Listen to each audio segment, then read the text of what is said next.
Welcome to Learn to RV, the podcast.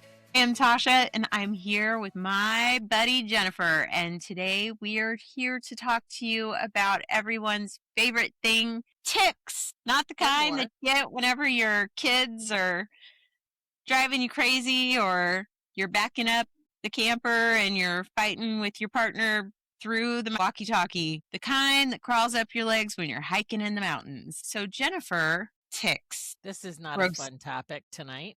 They gross me out. They're so gross. And I get to talk all about them, but it's for a good cause, you know?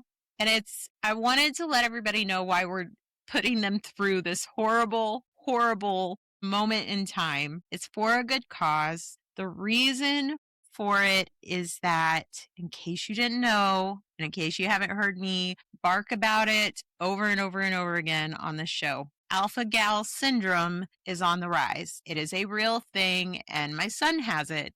And we traveled up the East Coast this last year. When we were going up, what we learned is that the change in climates is actually changing the migration pattern of ticks. So ticks that were normally southeastern-based ticks, they are starting to move further north in the country. So some of those illnesses that were kind of landlocked to certain areas of the country are starting to spread into parts of the country that haven't had to deal with them yet. And alpha-gal is one of them. We're also seeing a spread of Lyme disease and things like that. So we wanted to spread that information to you guys and get some of those facts out to you so that you can prepare yourselves, know what you're getting yourselves into when you go for a hike. Not that you shouldn't go hiking, but that you should be prepared. So Jen, what do you know about alpha-gal? Do you know anything other than me just telling you that David can't eat there? Well, I know enough. So, I actually have a friend. I don't think it's alpha-gals, but her girls all had tick bites, and she was back in California.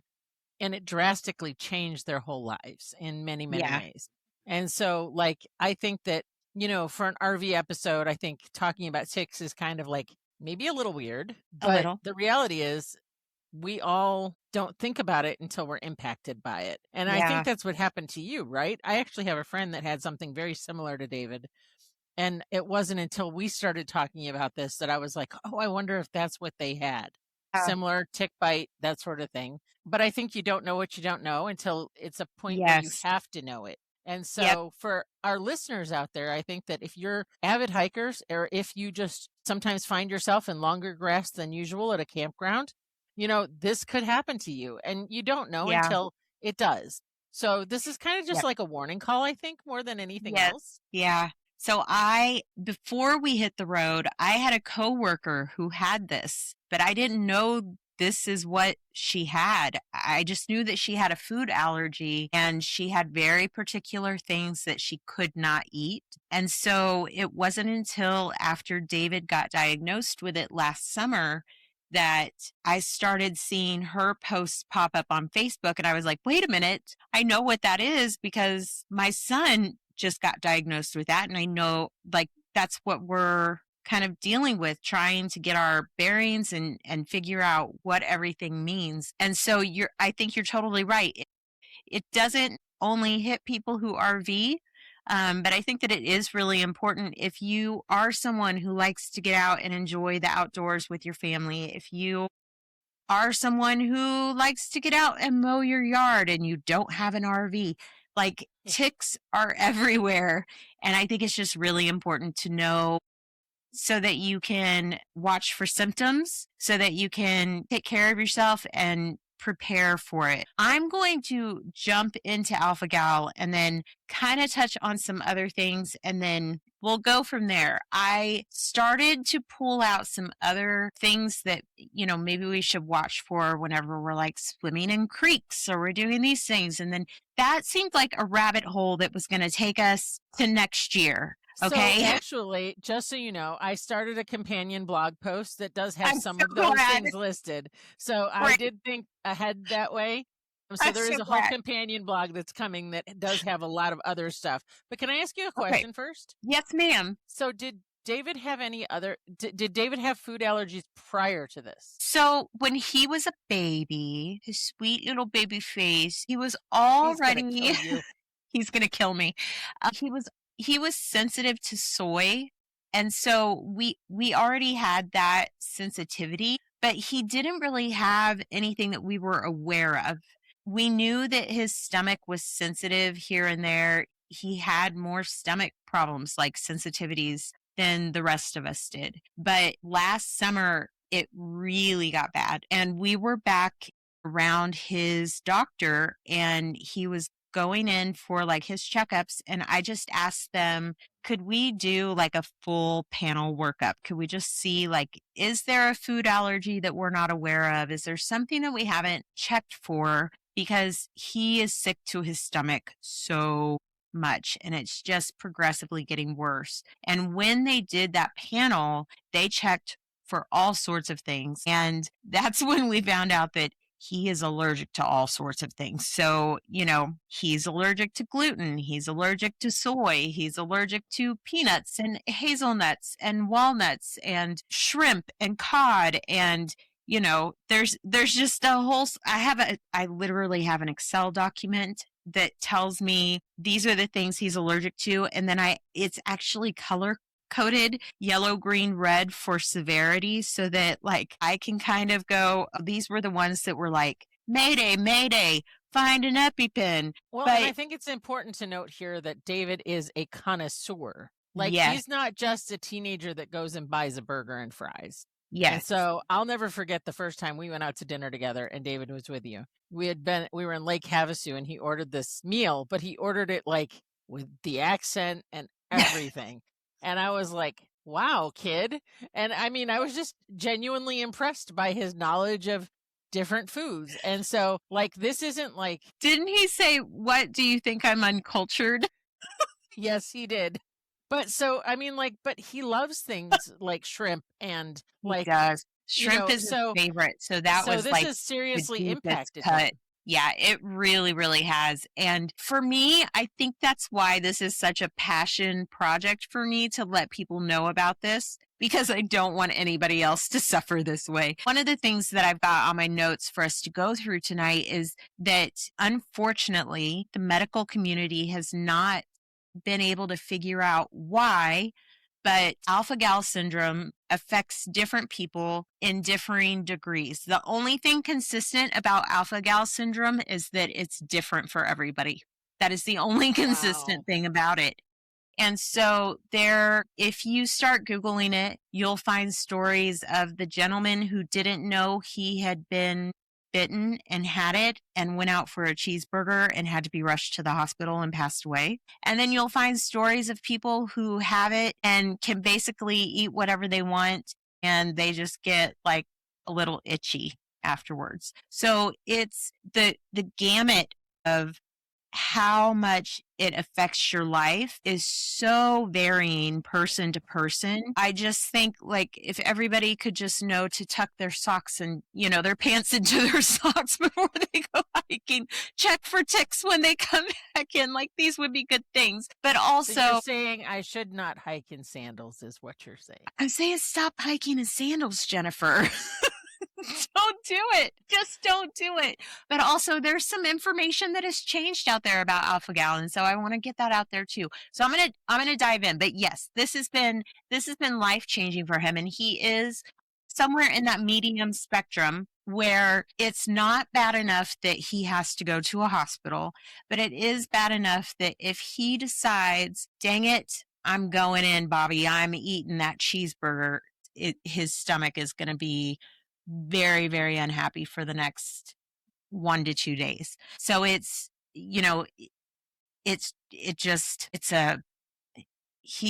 decides if he's going to do the crime and if he's willing to pay the price for it, Well, and that's the other side of it, right? Like, he's not like a 7-year-old where you're controlling his entire diet. Yes. He's what, 18? Yep, he is 18. So he has to live with it and make those decisions like an adult Yes. now, even Yep. though he's still a high schooler technically.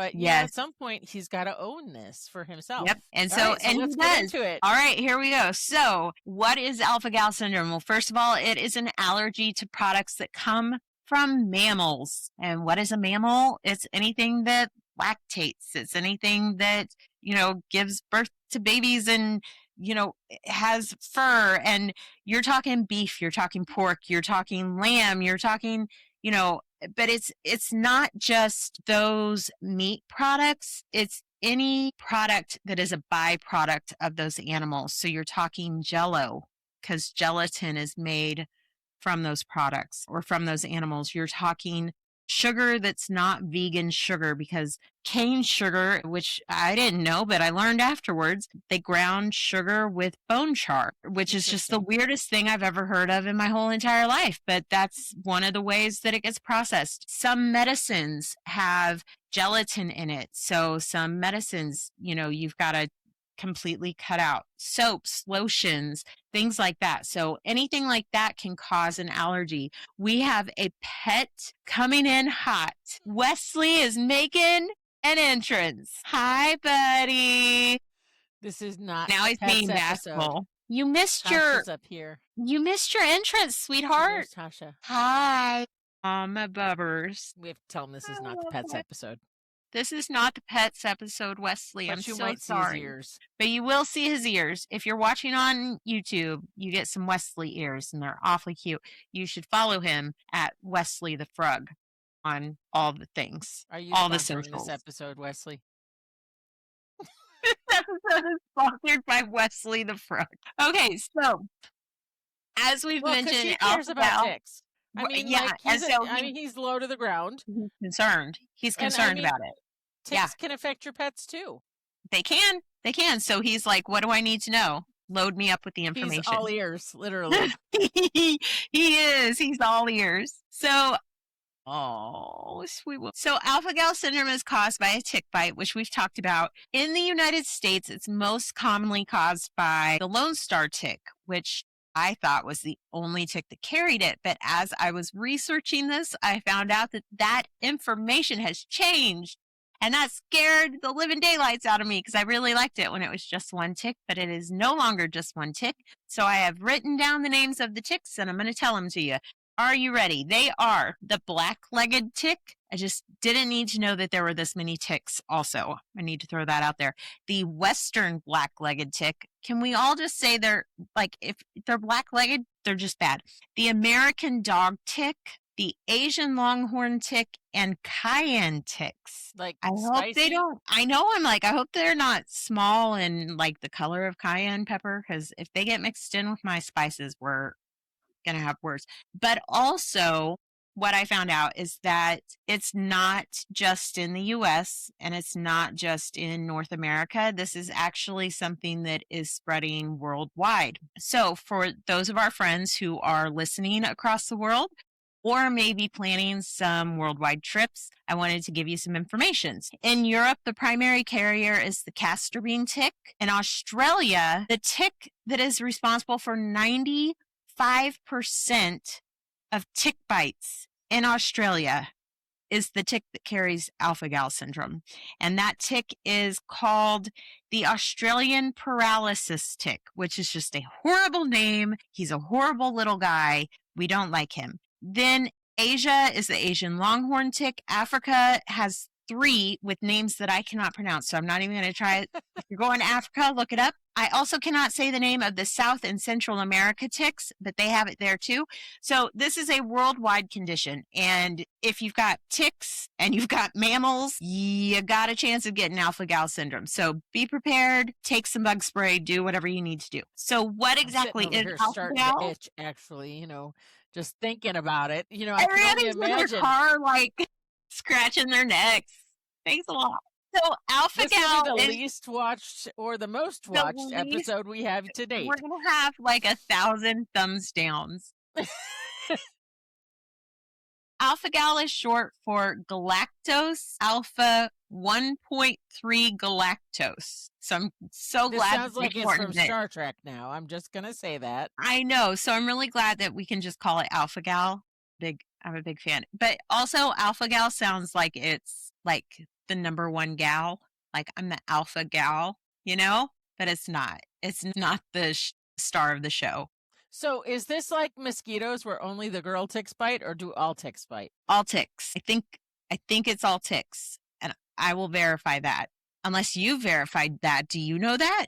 I didn't see anything that said that there's any that don't. Well, I just know like mosquitoes, the girls are the only I ones that know actually bite those and suck mosquitoes. your blood.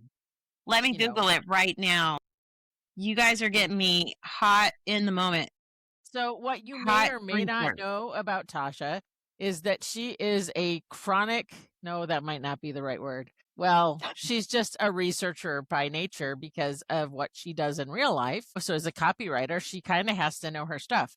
So when we decided we were doing this episode, she was like she was the most logical choice because she's the most impacted by it. But it also meant that she was going to go down a deep, dark rabbit hole, and her faces are fantastic. And I don't have my glasses on. So, okay. So both male and female ticks bite, but only adult females require a large, long-term blood meal to lay eggs. So what that kind of sounds like, and then it goes on to say that it makes them the primary transmitters of diseases like Lyme disease or diseases that are transmitted through blood pathogens, which would be alpha-gal. As they hang on for dear life. Yep. And because they need all the blood that they can get so that they can really lay those eggs. Crazy little babies. Yeah. Way more information than I needed. But because I'm not going to check the tick. Everybody else is on the other end. If it's a boy tick or a girl tick. If it's a tick, it needs to not be on my body. End of sentence. Full stop. Like, I don't care if it's a male or female, non-binary tick, whatever. Just does not need to be attached to any part of my body at all.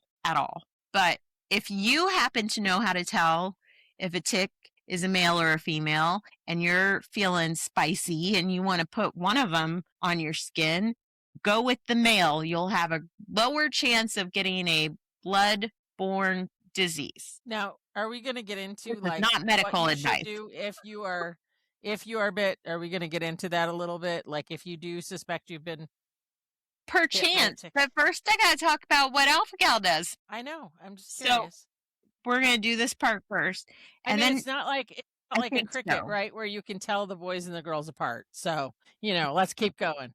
I didn't know that you could tell the difference between boys and girl crickets. So we should have that conversation off screen so you can teach me, because I didn't get that lesson at school, but you know so much. Okay, so alpha gal, galactose alpha 1.3 galactose, the alpha gal guy, is a molecule. It's a sugar molecule that's found in most mammals, but not humans, which is why we have an adverse reaction to it when it is introduced to our bloodstream. So the way that it gets introduced to us is when a tick has recently fed on another mammal, and then they feed on us and they still have that sugar molecule in their little pincher gross teeth guys. It then gets introduced to our bloodstream when they bite us. So like I was saying, the most consistent thing about alpha gal is that it is not consistent at all. It's the variation. So they do not know why, that different people have different responses. And these are the different kinds of things that vary across everybody. So one is the period of time that a reaction may occur. So if you have alpha gal and you have a product or a food that has mammal or alpha gal in it, the amount of time that your reaction takes to trigger can be anywhere from a few minutes to many hours, and they don't know why, and they don't know who's going to react how. I've been asked if it has to do with your blood type, if it has to do with your health history. I have found nothing in all of my research that indicates that there's any trigger for any of that. They just do not know. So David is one who he can eat something and he'll feel fine for the most part. And then in a few hours is when it starts to go downhill. So he at least had like a few hours of joy and enjoyment before before he starts to feel the pain. Well, see, and that's different. We've navigated my daughter's, gluten intolerance the past Yes. couple years. And so, like, for years, we thought it was like red meat. And Mhm. because that always seemed to be what the triggers seemed to be like. But what we realized, it was a couple years ago now, somebody said, well, every time you eat a cheeseburger, it seems to happen. Could it be the gluten? And so that's how we figured it out. But she has a Yeah. face like she turns green halfway through the bite, but she's like 5 bites in and she turns green. So we Yeah. would always know right away if she'd been glutened, except we didn't know she was being glutened. So this he has and is it the same every time? Like In terms the of the reaction? amount of time, the reaction for him differs. I haven't figured it out, to be quite honest. I have not figured out what triggers him more or less. And the other thing is, there was something, I can't remember where we were, but we thought for sure it was going to be fine. And then I remember him having a reaction to it. And then we realized that it was an item that had sugar in it. And that was the only thing that we could figure out that had been in the item. And it was just one of those things where it was like, it was literally the only thing listed, the only thing listed in the ingredients that could have even been anything. Like everything else was so clean. So And that it's makes just, it hard because, as a it parent, you really want to does. protect your kids. Yeah. And, this is one of those things that there's still so much that's unknown about it. Yes. And the FDA has so many very loose, and the USDA has so many very loose rules and guidelines around what has to be and what doesn't have to be reported in what they do. And that's one of the things that I learned when I was working um, in food package design. And even when I was in college, I did a internship for a hospital and I worked with some nutritionists doing some ghostwriting for them. And there's actually like a certain percentage of ingredients, like up to a certain percentage, they don't have to claim it in the ingredients list. There's just so much fluctuation and grace given to the food and medicine, that industry, that there's not really very clear guidelines. So one of the things that we have to be really careful about is anything that says natural flavors cannot Mm. come home. That's something we absolutely cannot have. Because a natural flavor, when you start actually looking into it in the food industry, natural flavors can be used to describe something that is a mammal byproduct. So it becomes really dangerous. So if it doesn't have the great big vegan sign on it, then we can't trust anything that says natural flavors. But then also because he has all of these nut allergies and these gluten allergies and things like that, if it's vegan but it says natural flavors, I also have to look and see, well, does it have the nut free sticker? Does it have the gluten free sticker? Does it have the what does it have on here? Because if they're saying natural flavors, there's no way for me to know what that natural flavor is. So there's just so much. The other thing is the amount of time that you can have alpha gal. And this is something that's really interesting to me, is that you can get bit by the tick and get alpha gal and have it for a year, 2 years, and it taper off and the allergy leave your system. And That would be you be amazing for able him. that would be amazing. And you be able to go back to eating the foods that you know and love. Or, like my friend that I used to work with, you can have it for your entire life. They do not know why it sticks with some people forever and it doesn't with other people. The other thing is that there are studies that show that people who get bit by another tick, it intensifies the alpha gal syndrome. So I did meet a lady who her God love her husband. He had alpha gal. He had gotten it from a tick bite during a hunting trip. He went through literally like a 5-year period where he had gone in and they were monitoring his levels yearly at his checkups. And the doctor said, you know what? I think that you can start slowly reintroducing these foods into your diet. Your levels have all come down. You don't seem to have as your panels are coming out really good for your allergy tests. He got cleared. He basically like had a cheeseburger, rejoiced, went on a hunting trip, got bit by another tick, and got alpha gal syndrome again. No, again, I say, I tuck mean, those pants into the maybe boot, people. maybe the idea would be to give up hunting at that point. I'm But, like, I don't do know. I something, mean, if you're an avid hunter, I can see why you might not want to. right? But But take yeah, some precautions. Do what you need to do. because you can't even eat the things that you're hunting now if that's the case. I know. What are you gonna? I mean, turkey. You could, but nobody's hunting chicken. You know, like that's not anything people are going hunting for. But so the other Except thing that's Stella, kind of weird. given the Yeah, opportunity to do Stella, so. the dog, my dog Stella, she would definitely hunt some chickens. The other thing that's kind of interesting is that alpha gal is not just in red meat, and this is something that a lot of people don't know, is that there is alpha gal in some non-meat products. So red seaweed has alpha gal in it, and red seaweed is used in a lot of processed foods, particularly nut milks and deli meats. It's used as a thickener, it's an additive, and you'll see it listed in it will be listed as carrageenan,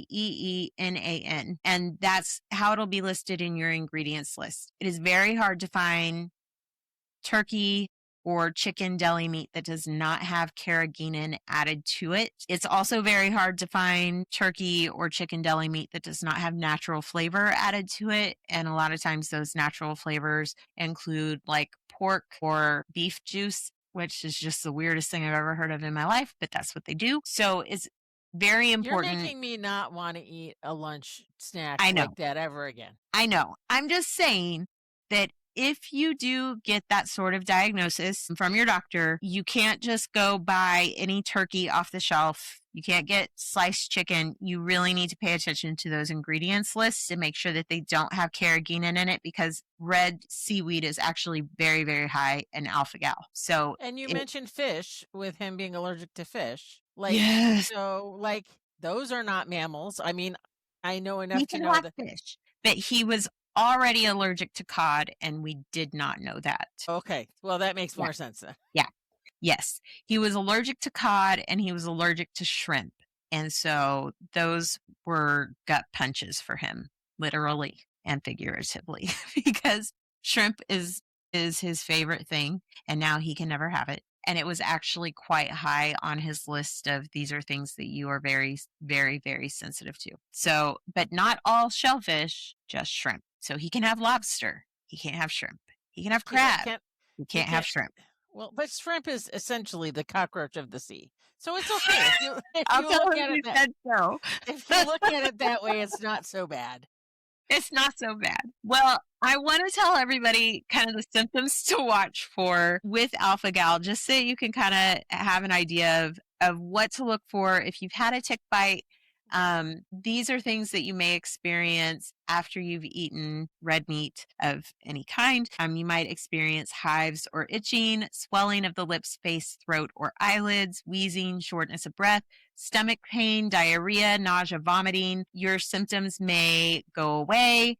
They may lessen, but you also may have weird things like joint pain, which why would anybody ever go, I bet this joint pain is because I had a cheeseburger earlier. You also may have dizziness or fainting, which again, most people would just go, was I in the sun too long? Is it too hot in here? No, you had a glass of milk. You might have tingling or an itching feeling in your mouth. So, like a tightness in your throat. Just look for things that are kind of common to an allergic reaction. But also, if you get a physical reaction after you eat a food over and over again, so that, the joint pain. If you're experiencing joint pain every time you eat steak, that may be an indicator that you need to talk to your doctor and ask them to run an allergy panel and then go from there. And there are lots of websites out there that will give you lots of great information. Mayo Clinic has got a great list of information.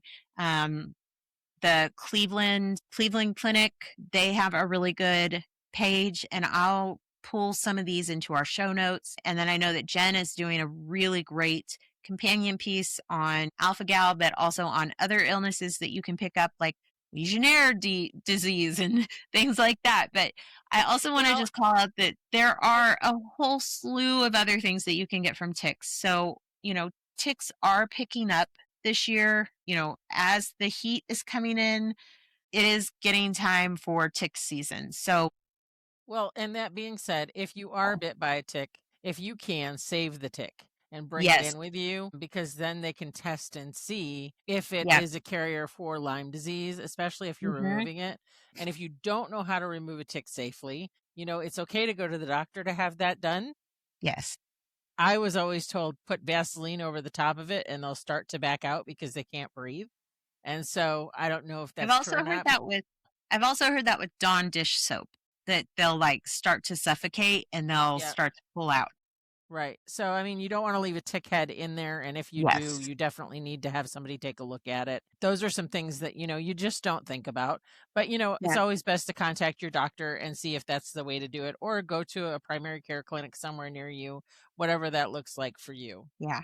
And we always, because I'm such a weirdo about this, if I find a tick on my family, even if it's not one that I've found biting them, if it's just one that I found crawling on them, I will put it in a Ziploc bag and put that Ziploc bag in the freezer.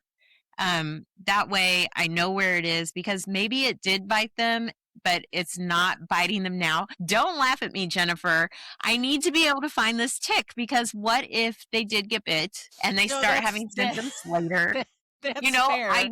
I know where the tick is. It's in a Ziploc bag. It's in And the it will be freezer. It's properly not getting on preserved. anybody else. But that's what we've always done. We've always put the tick in a Ziploc bag, like in a little sandwich baggie, and then stuck it in the freezer. That way it's there. And then I leave it there for a couple days. And then if everybody's fine, then it, you know, goes It's in a the well trash. preserved tick. Good job. So, Laughing at my tick. I'm not laughing. Actually, Listen, I'd never thought about putting it in the freezer. I mean, where do you if find you're yours? in a plastic bag, but I don't stick it in the freezer. What if it gets loose Listen, in the freezer while it's still alive? it it won't. It's frozen. You know, Eventually. they don't come out in the cold. They're not coming out in the cold. They're coming out in the heat. So I think that it's miserable in that freezer, which I don't like to torture things or beings, but I'm just saying that maybe it shouldn't have crawled on my family or my dog. Just That sounds like a threat. it brought its demise upon itself, is really I how see. I feel about that. But yeah, those are So, just things that you can do. how has your life changed because of that tick bite? Oh my gosh. Listen, one of the ways that it's changed is that, and this has been more of like a sad thing for me than probably for him.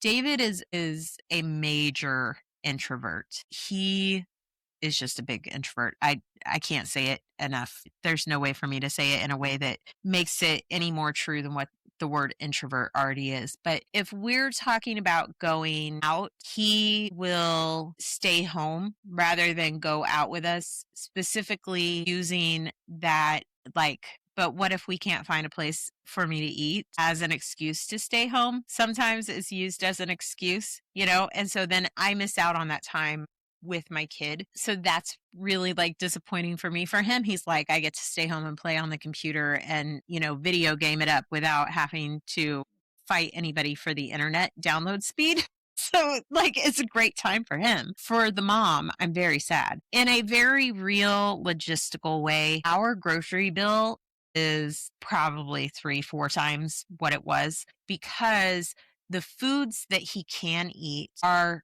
so astronomically more expensive. That's kind of for lack of a better word and pun intended, that is the beef I have with the food industry, is that to get the healthy things, to get the things that you do need, um, they do kick the price up on those things. So, Well, that and the fact that once you find something that you can have and it's hard to it's find. plentiful, you'll buy 4 or 5 times more Yes, than you would any other way. Because, like, I know for gluten-free stuff, you don't know where you're going to find it. So I tend exactly. to buy more of when I do find it. Yep. And he is not a small kid.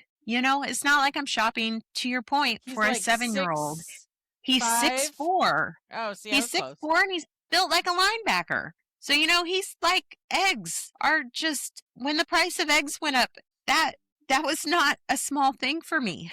I was like, I had a spreadsheet of how much our eggs were, like, because that was one of the things that he could eat without with abandon. Like that was a safe food for him. And it was, am I going to spend $8 today on a dozen eggs, or am I going to luck out and find somewhere where I could get it for 5? I don't know. We're just going to shop around. But it's deli meat is something that you don't think about. You think, oh, anybody can have any deli meat they want, and deli meat runs so cheap. And, what are you going to do for lunch? Oh, I'm just going to make a sandwich. Well, okay. But when it's $8 at the least for 6 slices of turkey that doesn't have carrageenan in it, and your son is 6'4" and does not like to just have one sandwich for lunch, but likes 2 sandwiches for lunch, that turkey doesn't last very long. And so But it's, he's also gluten free, right? yes. And so So then we've that got the adds price the of the problem. gluten-free bread. And then,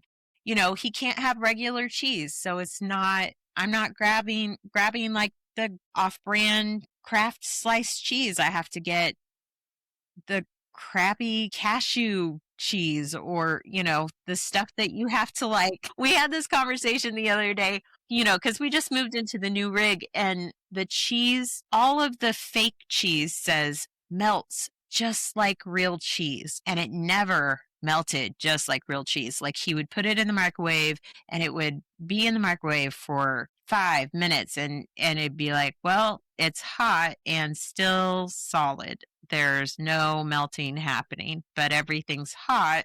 And so the first meal that he made nachos here, and Theo was with us. He put a bowl of nachos in the microwave, and he put it on for like 2.5 minutes. And Theo was like, your cheese is going to get all crunchy and burnt, and that's going to be disgusting. And he goes, no, it's not real cheese. It's never going to get melted. Like, it'll just be hot. And Theo was like, really? And then we're sitting there, and I was like, David, it kind of smells like it's burning a little bit. And he pulled it out. And our new microwave and our new rig is a higher wattage than our old microwave. And he was like, it melted. I guess I can melt cheese in here. So it was a big day that we were able to melt the fake cheese for the first time in a year. So, that was pretty exciting. That's awesome. The new rig is changing things up for us. But yeah, I mean, that you don't think about those things whenever you don't have to worry about them. Melting cheese on nachos, that's definitely like Crimea River type problems. But when you can't eat with everybody, when you pull open the refrigerator and you're like, what in this refrigerator can I eat? It is a pain for him. So when you're going around people in the grocery store and you're annoyed because they're just standing in one place, it's probably me reading the ingredient list trying to figure out, can my child eat this? Please be patient with me. And to that, there are some apps out there that can help you. I know that Theo's got a few that she uses to find restaurants and things like that are gluten safe. And I have one that I use for shopping for groceries, and I will put that in our show notes for anybody who wants to know. The name of it is Fig, Fig. It's a really good app. They try and update it regularly with ingredients lists. It's a great way to try and keep your grocery shopping a little bit shorter. But there are apps out there to help you mitigate some of that, but they can't keep up on everything, and companies change ingredients so often. Depending on what part of the country you're in, it's different. Well, you can be in Florida and the ingredient list will say one thing, and you can be in Massachusetts and it'll be a completely different ingredient list. So you just have to be very careful, and you have to be very thorough when you're shopping. So a little bit of a downer this episode has been. A little bit of a But downer. I think there's a lot of really good information here, and things that maybe somebody never thought about being around Yeah. ticks, being out hiking. And ticks don't have to be in the long grass. I mean, like, I'm going to Yes. say that they can be anywhere. And so it can make an amazing summer visiting Yellowstone. a very bad summer 3 or 4 months down the road when you can't figure out what's wrong with your kiddo or with your Yes. husband or yourself even. And so, knowing what to look for, the signs to look for. If you are bit by a tick, I know there's a thing where you can keep track of the ring like as you're bit and that sort of thing too. There's Yep. lots of good stuff there. But it's something that so many people don't even stop to consider. What would you Yeah. tell people, like, I know it's changed their lives in ways you never expected, but what kind of, like, let's not leave it on kind of a sour Yeah. note, but let's, like, if you had one piece of advice to give, like, Yes. what would So you tell someone? what I would say is just in terms of being prepared when you're going out with your family, protect against ticks. Use repellent if you can. There are some really good repellents out there that are safe and healthy for your family. Wear protective clothing. Use gear that will help protect you. There's Tuck in your these socks. yeah, tuck in your socks. We featured them in our Christmas episode, the hikas. Those are really good because they tuck into your shoes and over your socks. So they really help keep not just debris and things like that out, but they also help keep bugs from getting into your pants and your socks and your shoes whenever you're hiking. So I'll link that in our show notes as well. Just be mindful whenever you're going through grassy or brushy or wooded areas, or even just like it's not the season for it, obviously, because we're in spring, but as we move into fall later, if you're in like the leafy areas, if you're going out pumpkin hunting or whatever it is that you like to do in the fall, those leafy areas are also going to be breeding grounds for ticks. Or when just be vigilant and make sure that you're checking your family whenever you get back into the house, into your RV. Really just give yourself a really good look over, help each other, just check your back, check your hairline, weird Your places that you armpits. wouldn't think about. Yeah, yeah. They like the dark places. They like Warm. the warm places. The soft places that they can easily bite and just latch Yes. on. Yeah. So long sleeve shirts, long pants. And I know that that is a horrible thing to think whenever it's getting ready to move into the hot months, but you can get light, long sleeved, long pants that are lighter colors, lighter fabrics so that it's not overheating you. Closed toed shoes are really important, Jennifer. Avoid sandals, avoid going barefoot in kind of tick prone areas. Territory. Yes.